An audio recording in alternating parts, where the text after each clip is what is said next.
Hi, this is Linda, and this is day 6 of Focus and Calm for Kids. And today we're going to talk about creating a supportive physical and emotional environment for these kids. And I've left this a little bit later in the series because there are a lot of other things that you can do that are really powerful, and this might be some of the fine-tuning. Step 1 was finding out what's going on in the brain and body. And once you find out what kids are sensitive to, whatever cleaning products or what things they have allergies to,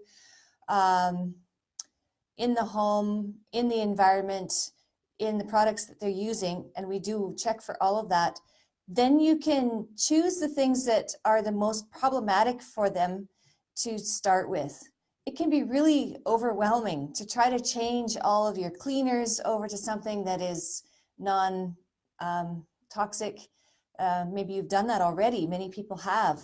Or body products, changing all your body products to organic or whatever. So really focus on the things that are the most problematic. Why?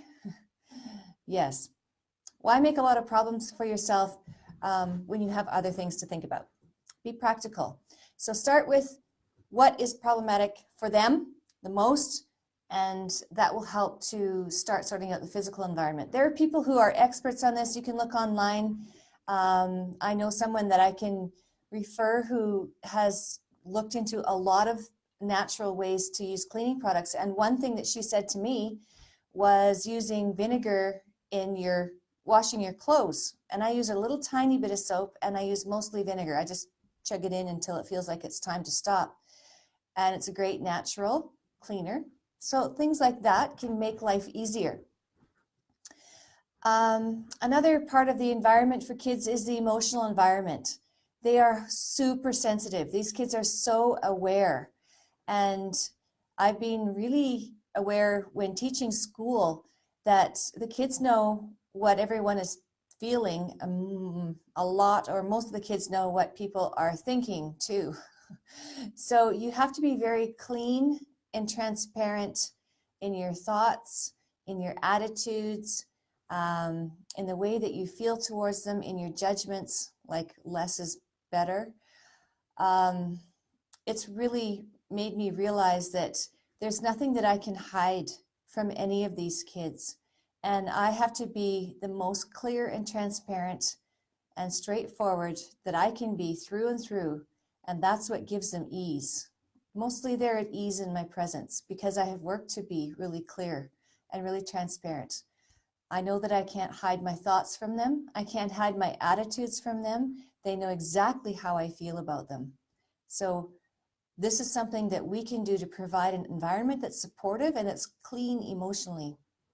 They're also very, very aware of any attitude of criticism or judgment.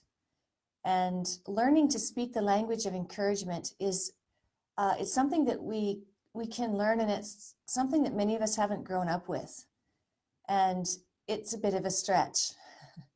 And learning to ask questions like, what else is possible here? Just to open up possibilities so that we're not dominating them and controlling them. That's something else that they're super sensitive to, is not having choice. These are big beings, and don't make no mistake, they are, you could say they're royalty. So really they require choices, and they are a lot more able to make wise choices than we give them credit for. So it's how we frame it often, and it's appealing. It's our attitude, it's how we present it, it's our tone, and it's, how we treat them, and the respect that we have for these kids in giving them choices that are reasonable for us and reasonable for them will bring out the best in them. I don't need to tell you how to parent. Some of these things I've learned just by trial and error, and also by my own process of what I require, and then I use that with kids, and it seems to work. I like to treat them like adults, treat them with respect, and be really clear with them. When I'm talking to my students, I give them the respect of knowing why. And in the school system, that's really frustrating because many times there is no why. It doesn't seem to make sense to me. And I share that with them. So this is something that we can do to create an environment where they feel, okay, I'm seen, I'm supported, I'm respected. Another thing about the environment that kids are super sensitive to, and you probably already know this, is our adult relationships, the marriage or whatever kind of relationships are going on with the adults in the house. They're very finely tuned into that. And if they aren't watching and listening, they are listening and watching, even if you can't see that. And the thing about it is that kids always feel responsible. And these are amazing kids with usually a lot of them have some capacities to be emotional healers. And so they feel like they should be able to make everything better. Most kids do anyway, right? They'll try to fix you or comfort you when you're crying or whatever. But a lot of these kids have advanced capacities and they're always trying to heal and help and make the situation better, which makes a load heavy on them. So when we can take care of ourselves so that we're feeling good and take care of our adult relationships and have a supportive, encouraging environment, then these kids can rest. And that's what they really need for their minds and for their bodies, is they need rest. And when they can just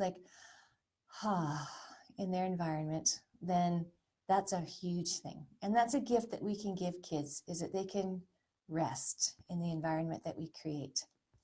So I hope this is a little bit useful and helpful to you. And please go over to lindalonseth.ca. You'll find all of this, well, not all of it, but the general outline in print as a free download for you. And there are workshops coming up May 24th in Toronto, May 26th online. So please join me and we'll get more interaction and more ability to discuss things that are personal for you. I'd love to do that. And just check it out. All right, so lindalonseth.ca, LINDALONSETH.ca. Nice to talk to you today, and look forward to talking to you tomorrow and hope to meet you. All right, thank you, and bye for now.